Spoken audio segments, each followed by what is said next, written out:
கஸ்டமருங்க இந்த வண்டிக்கு 30,000 ரூபாய் செலவு பண்ணிக்கிறாருங்க. இந்த வண்டி பாத்தீங்கன்னா டிவிஎஸ் அப்பாச்சி 4விங்க. வண்டி வருங்க சும்மா பளன்னு புது வண்டி ஷோரூம்ல இருந்து எப்படி வந்தா எப்படி இருக்குமோ அதே மாதிரி இருக்குதுங்க. இது பாத்தீங்கன்னா கார்பரேட்டர் வண்டிங்க, 2019 மாடலு, சிங்கிள் ஓனர் கண்டிஷன் இருக்குதுங்க. பார்ட்டி வந்து பாத்தீங்கன்னா 2025ல வண்டி எப்படி என்ன மாடல்ல வந்துட்டு இருக்குதோ அந்த மாடல்லயே பெயிண்டிங் மாத்தி இருக்காருங்க. 2 டயரும் பாருங்க புது டயர் தாங்க.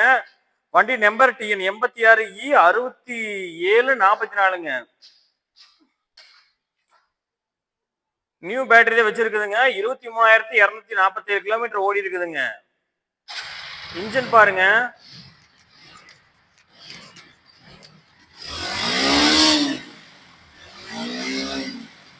இன்ஜின் அவ்வளவு ஸ்மூத்தா இருக்குங்க. சின்ன நாய்ஸ் கூட இல்லைங்க. இந்த வண்டிக்கு பாத்தீங்கன்னா பெஸ்டா கோட் பண்ற பிரைஸ் பாத்தீங்கன்னா 73 ரூபா சொல்றாருங்க. 73 ரூபா வந்து பிக்ஸ்டு கிடையாதுங்க. நேர்ல வாங்க கம்மி பண்ணிக்கலாம். இந்த வண்டி வேணும் அப்படின்னா BM பைக் சக்கர மார்க்கெட் கவுந்தபடி வாங்க.